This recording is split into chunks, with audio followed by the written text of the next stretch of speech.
Good morning, everybody. Thank you for being gracious with me last night. It was nice to already meet some of you and also discover that there are, in fact, a lot of Germans here, which is great. That's fun. I like the international element. I do speak German, so if you, in the in-between times, want to chat in German, I'm happy to practice.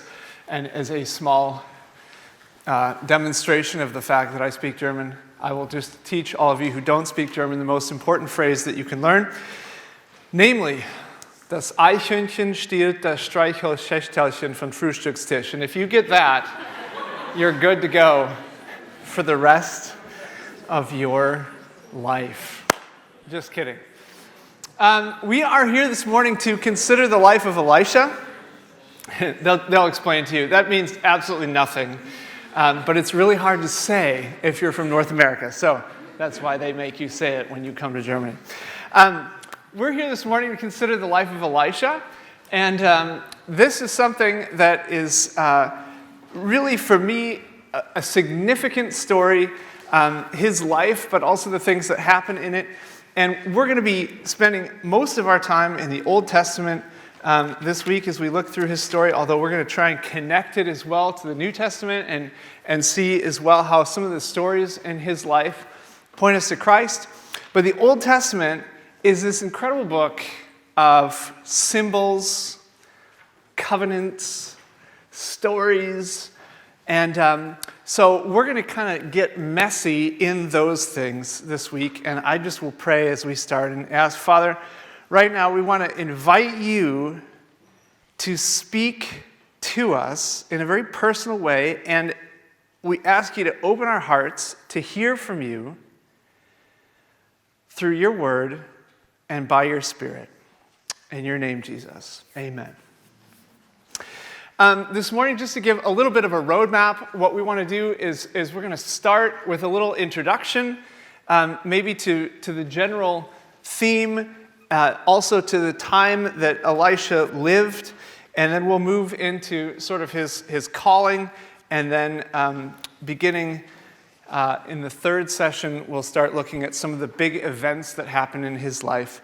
But because we're spending time in the Old Testament, I just want to say right up front what I believe the life of Elisha does for us. And I think Elisha's life preaches elements of the gospel, even in the Old Testament, and teaches us about God and the universe through stories and symbols and pictures. And this is what we're going to keep coming back to. His life preaches elements of the gospel, teaches us about God and about the universe, how things work through stories, symbols, and pictures. And I really do believe that these stories, symbols, and pictures point us to Christ. Because I don't think that these stories and symbols and pictures are just stories or just symbols. I think they're intended to be a sermon.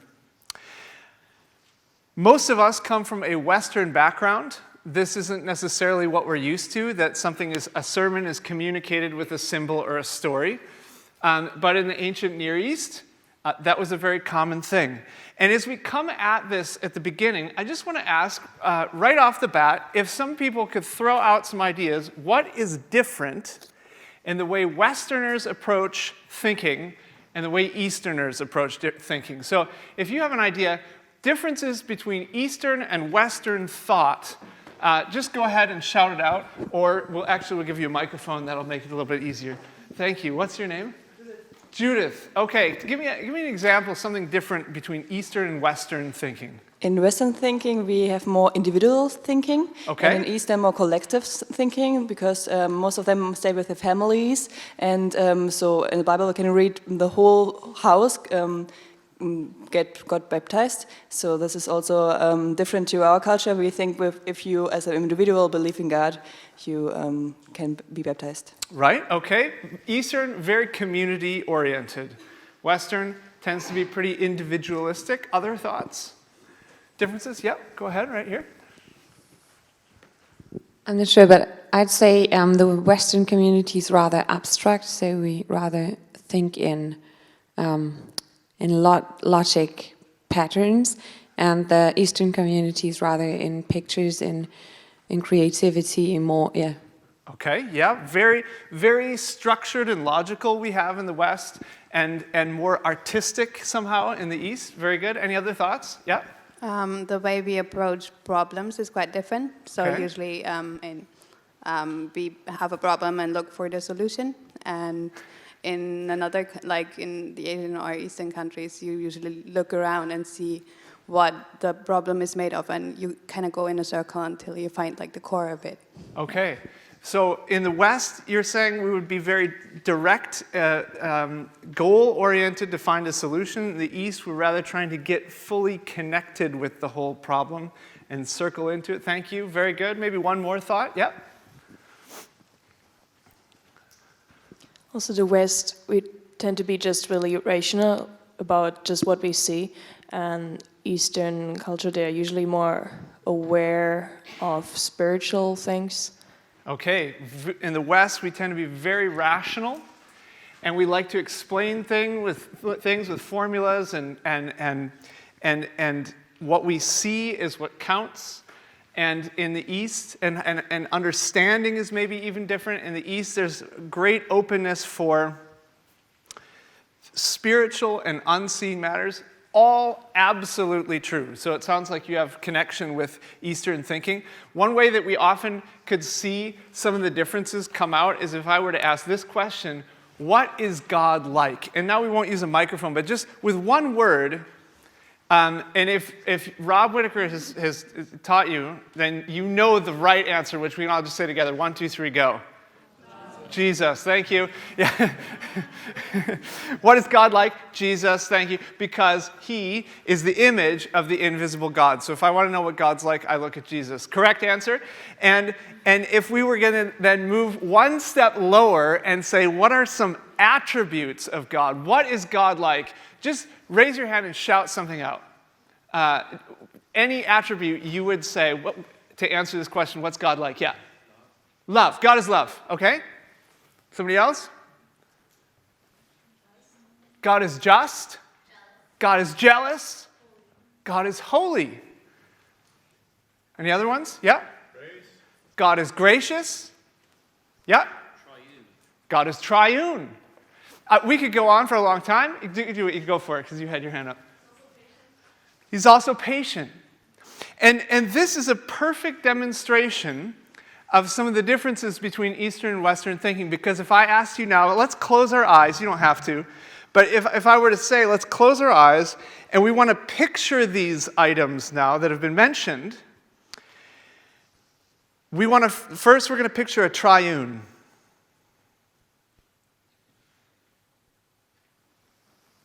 You know? Okay, let's forget that. Let's picture a holy. Let's picture love. It's kind of hard to picture those things because they're more abstract.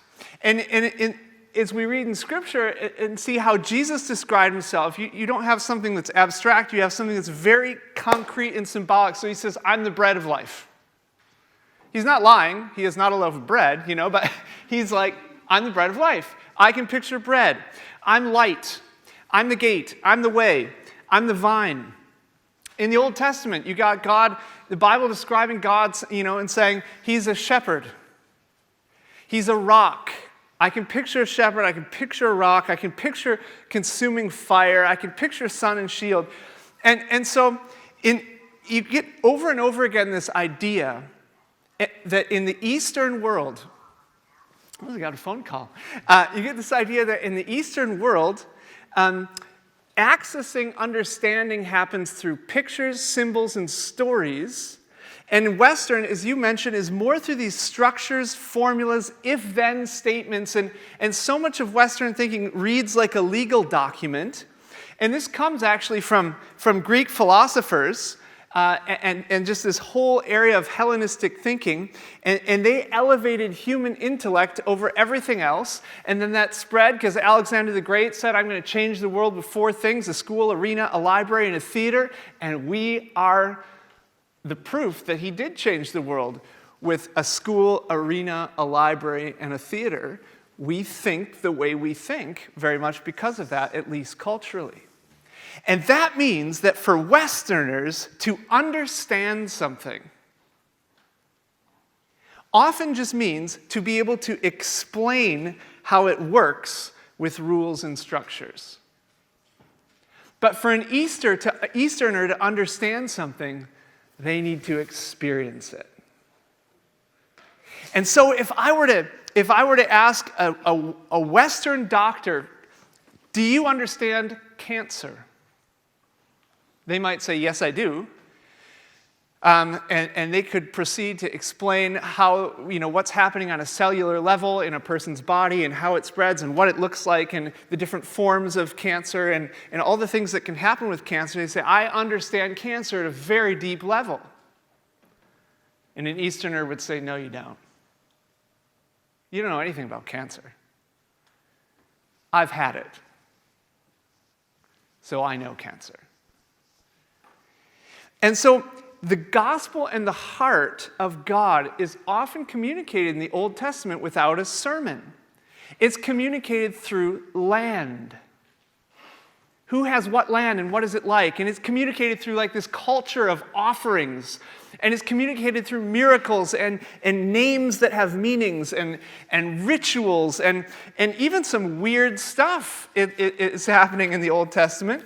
But it's all a form of sermon to communicate what God is like. And this is also true in the New Testament. You could say, well, why didn't Jesus explicitly say that he was the Messiah? He did. He just didn't say those words, I am the Messiah. He said it all kinds of other ways. But I say to you this, before Abraham was born, I am. And this non-Western communication in the ancient Near East speaks loudly to an Eastern audience. And so, what I love is that God is so intent on communicating what he's like that he speaks our language.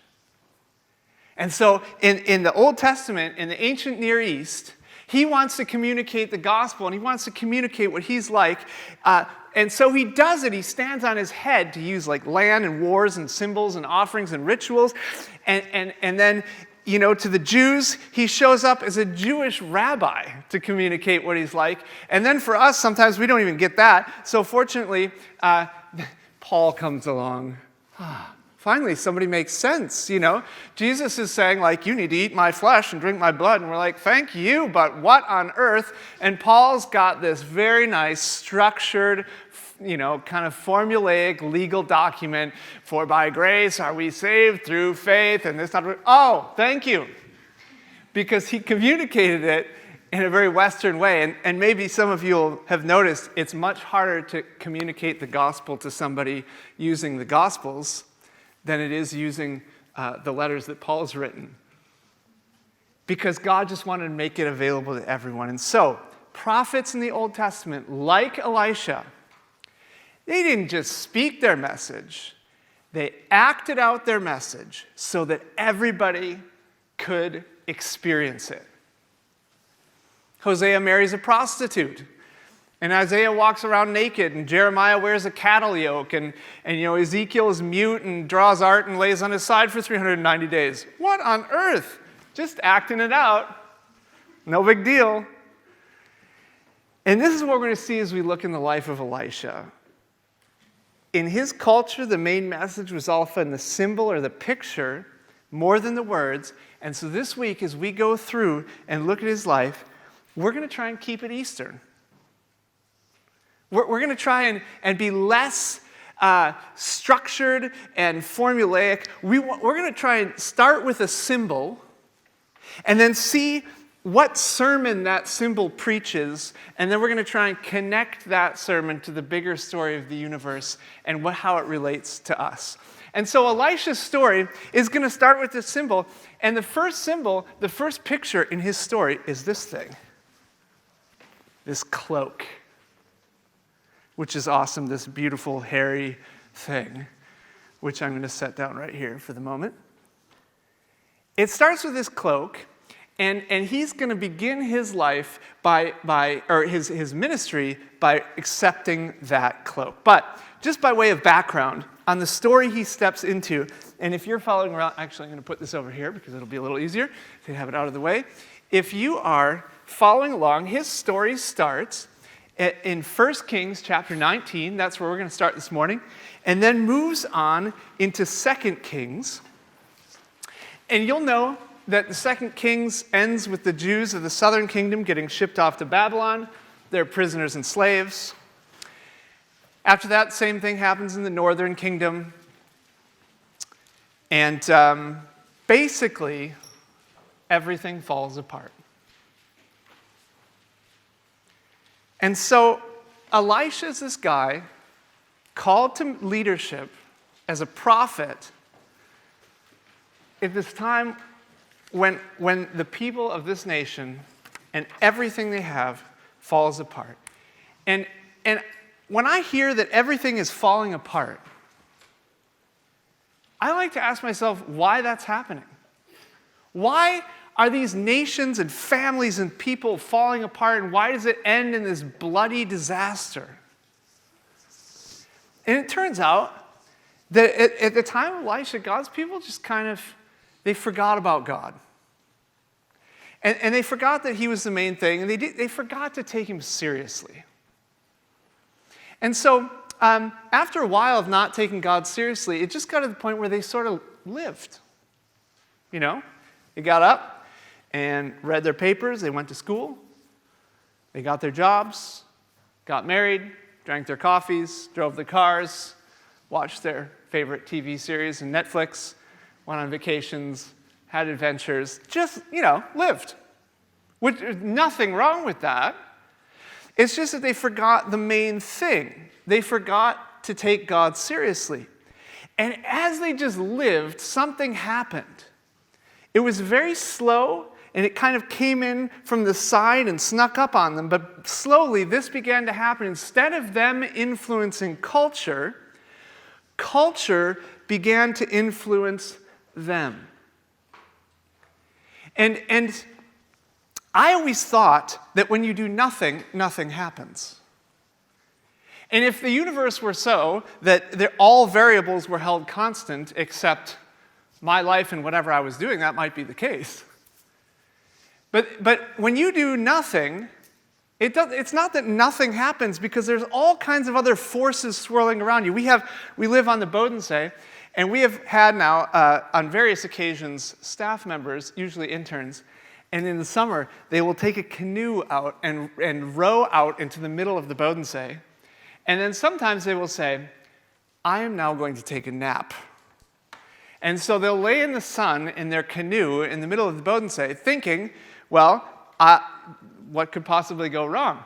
But it turns out that there's a river that runs through the Bodensee. It's the Rhine River, and there is actually a current. So if you take a nap in a canoe in the Bodensee, you're going to end up somewhere else, hopefully not Switzerland, because there's a huge fine if you land in Switzerland. But we know this, 4,000 euros. It's expensive. Everything is expensive in Switzerland. So, no exception. If you fall asleep in the canoe, these other forces push you somewhere. You wake up somewhere different than where you fell asleep. And this, for me, is an illustration of this reality. When you do nothing, something does happen. And if you're not moving forward, you very often tend to drift. And that may be true in a consideration of sleeping on a lake, but it's also true in life and faith. And in the case of these people that we're reading about, they got so shaped by the nations and cultures around them, without even hardly noticing, they began mixing and updating and improving on things that God had said to incorporate all the good stuff out there, and pretty soon they got a new religion. And their new religion was comfort, pleasure, convenience. And that took the form of immorality and idolatry and all kinds of other things. That was their new religion. Comfort, pleasure, convenience. And they even ended up worshiping another god, Baal, in the process of searching for those things. And I mean, like, they were still God's people. They were still gods. It was just like they had this subtle religion change.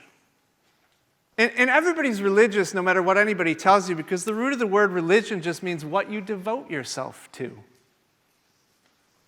Religion is really just what you devote yourself to. And to devote yourself to something is to direct your full attention to something. And there's a truth that for me has been revolutionary the more I've kind of been able to grasp it. And I'm starting to see this all over the place in life, in marketing, in life with Christ, in sociology, in psychology. I'm seeing this reality all over the place. What gets your attention gets you. And this is why billions of dollars are spent on marketing. It's worth every cent of it. Because if I can get your attention, oh man, I've got you. And the longer I can hold your attention, the more I've got you. And that is why people are being given functional MRIs and asked questions, and their brains are being scanned, and they're being shown different logos, and they're being shown different ad campaigns, they're being shown all this different stuff. Because sometimes you'll think, I like this, but your brain says, no, I'm going to give my attention to that. And that's very expensive to figure out what a human brain is doing when the person themselves doesn't even know what it's doing. Very expensive, but it's worth every cent of it, because then when you walk down the cereal aisle, all of a sudden some part of your brain lights up when you see that one. And it's worth every cent, because what gets your attention gets you. Media, news, hobbies, people. It doesn't matter what area. What gets your attention gets you. And one definition of worship, which a friend told me, I wouldn't make the claim that this is the definition of worship, but he just offhandedly said this to me, and it really stuck with me. He said, worship is whatever has your full attention. That's what you're worshiping, is whatever you're giving your full attention to.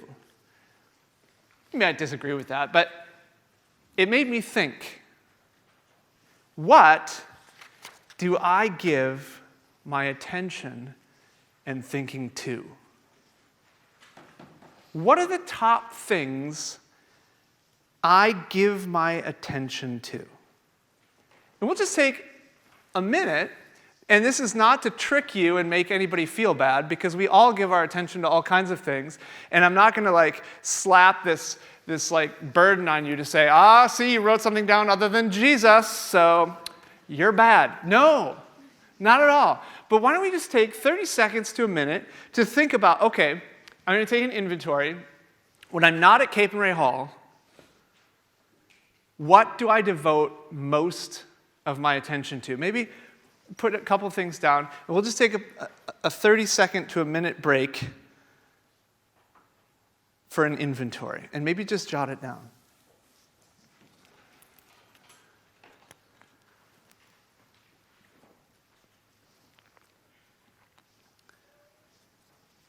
What are the top things I give my attention to? Or maybe we could say it this way, what do I devote the highest percentages of my time and energy to thinking about?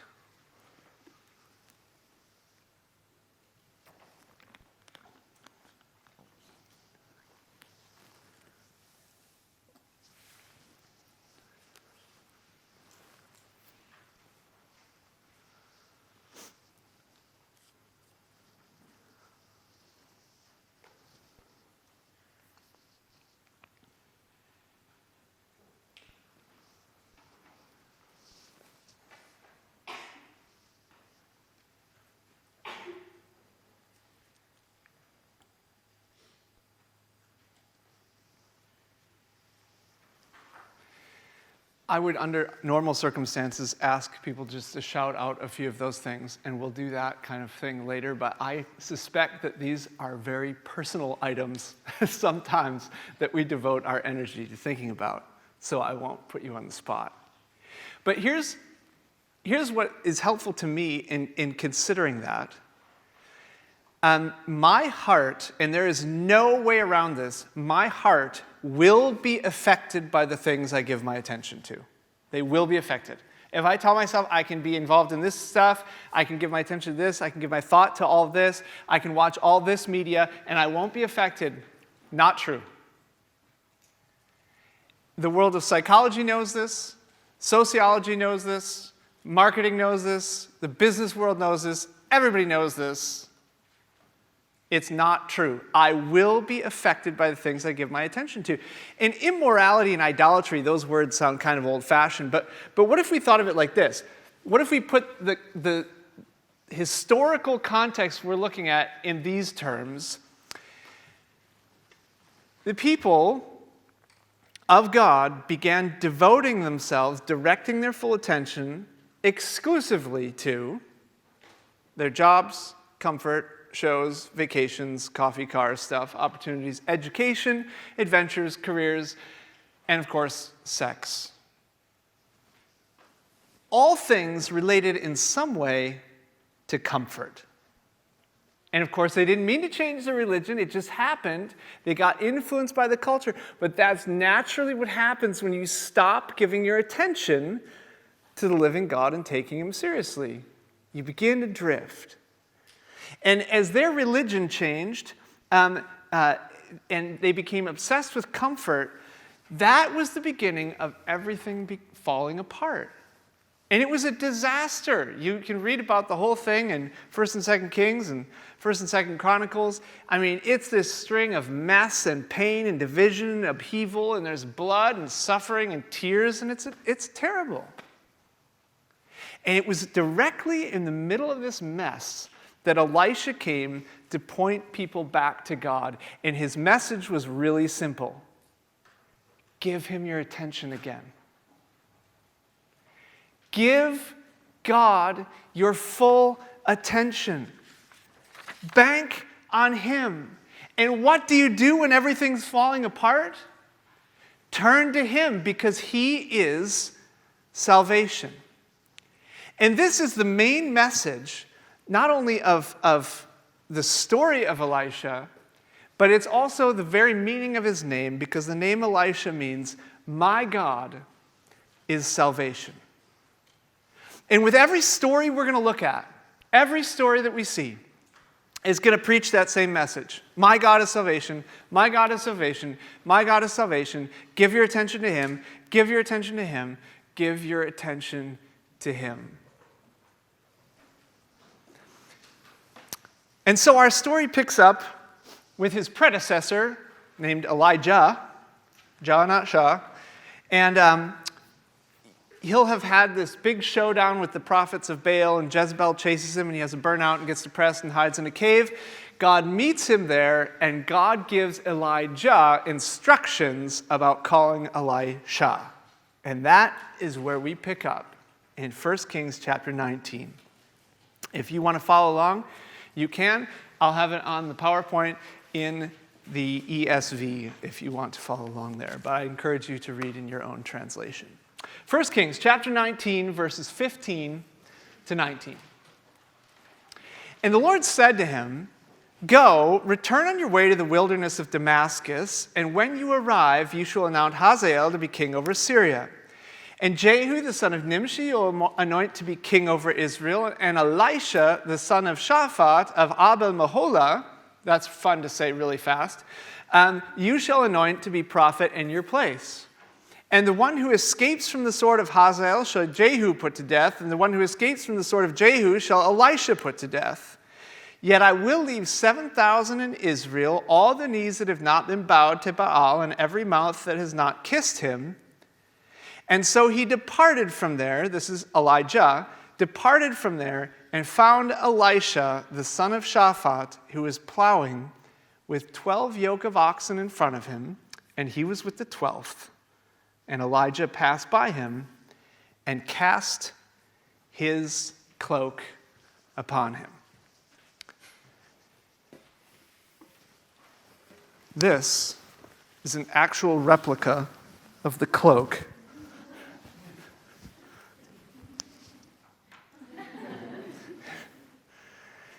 It is not, but this is the first symbol in the first picture. And this, a cloak, that does not mean very much to us. The casting of a cloak or of a mantle, we know from this story what it means to some extent. But when Elisha received that cloak, he knew exactly what was being said. He knew exactly what was going on. And it was extremely significant because the cloak represented an agreement, an implied agreement. And the implied agreement that the cloak represented was surrounded in a lot of huge stuff like power and connection and calling. It was like the cloak implied a kind of covenant.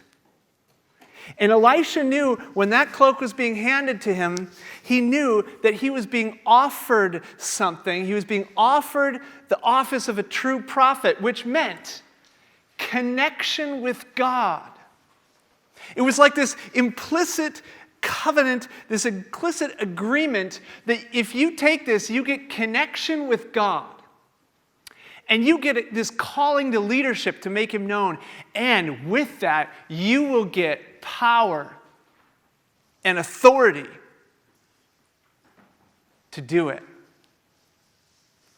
And so as this cloak is offered to him, he knows what's on the table.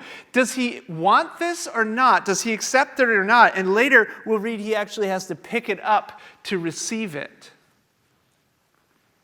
And when I read this, I think, these are some of the things that I've actually longed for. And maybe some of you have come to Capernwray because you want precisely this. Connection with God. You have friends, and they're like, God told me this, God's doing this, and you're like, I wish. Or you're hearing about the power that some have experienced of God to do something in their life, and you're like, I wish. And it's not just you if you're there. I've had that over and over again. So often I look at what God is doing in other people's lives, or I see what's going on around me, and I say, I want that. I want that. And maybe it's not a desire to have a calling to leadership, but certainly some form of calling, and certainly some form of connection. And wouldn't it be great if we experienced the very power of God released in our life? How do you get that? How do you get this incredible connection? And how do you get the power and authority of God released in your life? And how do you get this calling to do something significant? How? Tell me. Well, how did it all start here? I guess we have to think about it and maybe consider it in depth. Can I have a volunteer? Is there somebody who would be willing to just be a volunteer? You won't have to do anything ridiculous. Thank you very much. What's your name? Charlie? Great. Thank you, Charlie. Charlie, when I said you won't have to do anything ridiculous, that was only partially true. I'm wondering if you could pretend to be Elisha for a minute. And you are in the field, and you have your 12 yoke of oxen, and if you're in charge of the yoke of oxen, that means you're at the back. So they're in front of you, and you're driving them, okay? So if you could just come over here a little bit towards the middle, I need you to actively drive 12 yoke of oxen that are invisible, 12 imaginary yoke of oxen, and really just get into it because you are working. So can you do that, Charlie? Yes, yes, yes. Thank you. All right, no, all right, keep going, keep going. Okay, now you're gonna come back, and now you're gonna like kind of freeze frame. You're like you're frozen. You are, okay. What is he doing? He's driving the 12 yoke of oxen. Who is he? he's Elisha. Okay, and now he's getting all this stuff, and we just really need to get deep into the text to see how he gets this stuff. And so here you are, and I'm now Elijah, and I'm coming along, and I'm coming by, and you're working, and here we go.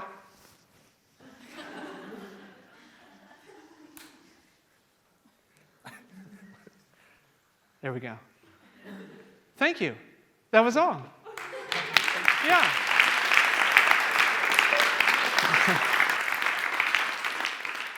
That was pretty anticlimactic. I mean, how are we going to get, we can't get any deeper in the text than that. That's what happened. You know, pretty boring. I was hoping for a little bit more than that. Well, I'm almost confused. How was it then that he got this special and incredible connection with God? How did he get this authority and position of leadership? How did he get this incredible power? How did he get invited into this incredible adventure with God? How did he qualify for this? Did he apply? No. Did he have to be super spiritual? No. Good at praying? Have a worship session where he felt God washing over him? Be moral? Make sure he doesn't drink, smoke, and sleep with his girlfriend? Have a lot of Bible reading time? I kind of just looked like, it was given to him. It was offered to him. It was a gift.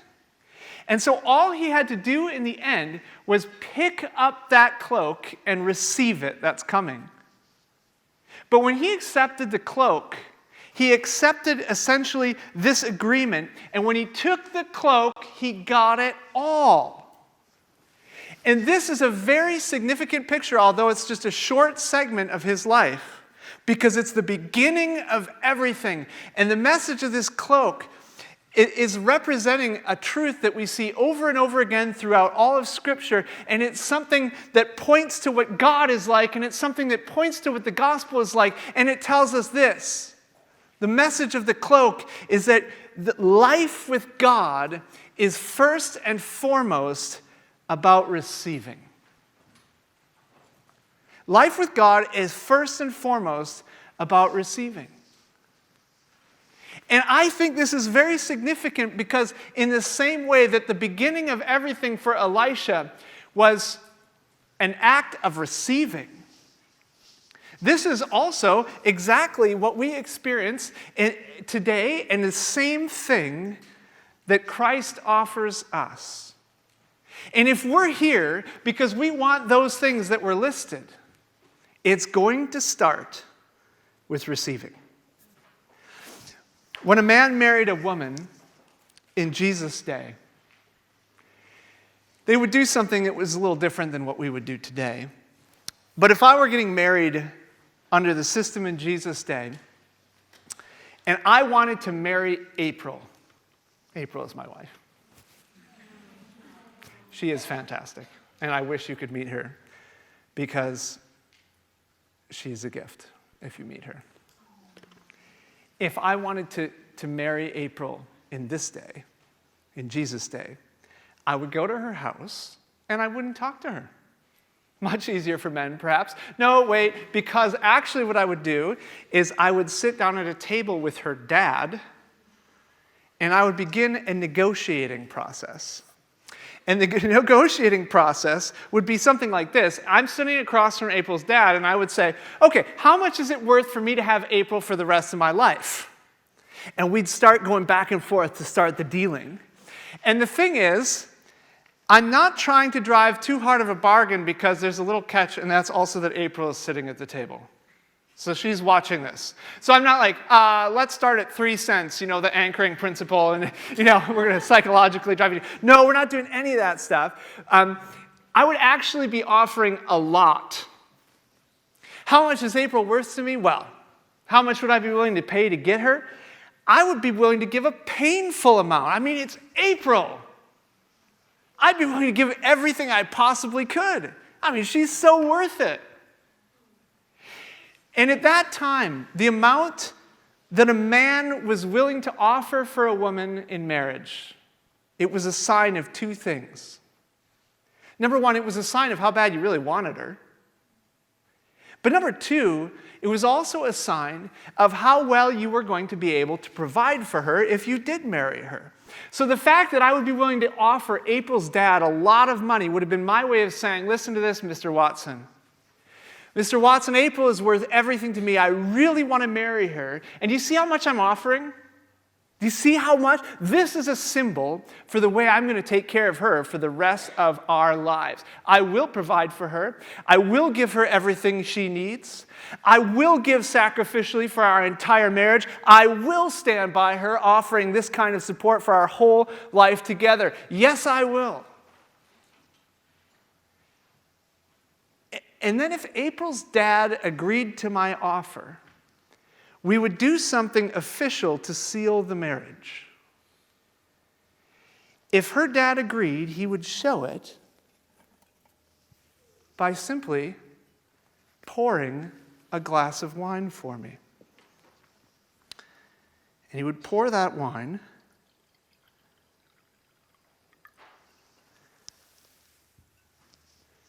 and he would hand it to me. And then I would take the cup from April's dad, and I would turn to April, and I would say, April, this cup I offer you. And that meant, April, I'm offering my life to you forever. I'm going to provide everything you need according to the best of my ability. Will you marry me?